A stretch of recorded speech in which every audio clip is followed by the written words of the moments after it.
সফলতার কোনো শর্টকাট হয় না, হয় অনেক কাঠখড় পুড়িয়ে জীবন যুদ্ধের প্রতিটি অধ্যায়ে নিজেকে প্রমাণ করে করে একটু একটু করে আপনি সফল হবেন, একটু একটু করে আগাবেন। ইটস এ জার্নি, এটা কোনো ডেস্টিনেশন নয়। এবং সফল হওয়ার পথ পরিক্রমায় কোনো লিফট নেই, সিঁড়ি বেয়ে উপরে উঠতে হয়। কি বেয়ে? কিন্তু আমরা সফল হতে চাই কিভাবে?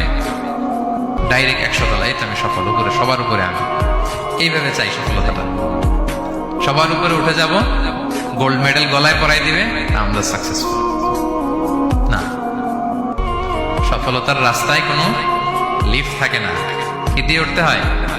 সিঁড়ি বেয়ে ঘাম জড়িয়ে উঠতে হয়। দেখেন, শুধু আলোর মুখ দেখার জন্য মায়ের পেটে আমাদের কত সময় লাগছে বলেন তো?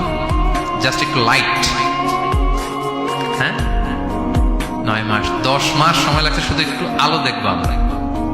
একটু আলোর মুখ দেখার জন্য আমার লাগছে 9 মাস। আর এখানে আমরা শর্টকাট খুঁজি, খালি কি খুঁজি? সফলতার কোনো শর্টকাট নেই। অল্প এফোর্টে যারা সফল হতে চায় এরা কোনোদিন সফল হয় না। ইউসুফ আলাইহিস সালামের জীবনীটা একটু খেয়াল করেন, একটু একটু করে তিনি সামনের দিকে গিয়েছেন এবং সবশেষে ইজিপ্টের ফিনান্স মিনিস্টার হয়েছেন। এজন্য ধৈর্য ধারণ করতে হবে, নিজের সর্বোচ্চটুকু উজাড় করে দিয়ে আপনার রোলটা আপনি প্লে করবেন, এরপর আল্লাহ তাআলার উপর ভরসা রাখবেন। কিন্তু অনেক চেষ্টার পরেও যদি কাঙ্ক্ষিত সফলতা না পান, হতাশ হওয়ার কিছু নাই। কারণ বিশ্বাসীর সফলতা শুধু দুনিয়াতে না, বিশ্বাসীদের সফলতা আখিরাত পর্যন্ত বিস্তৃত।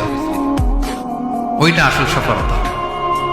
ফামান যুহজিহা আনিন নারি ওয়া উদখিলাল জান্নাতা ফাকাদ ফাজ।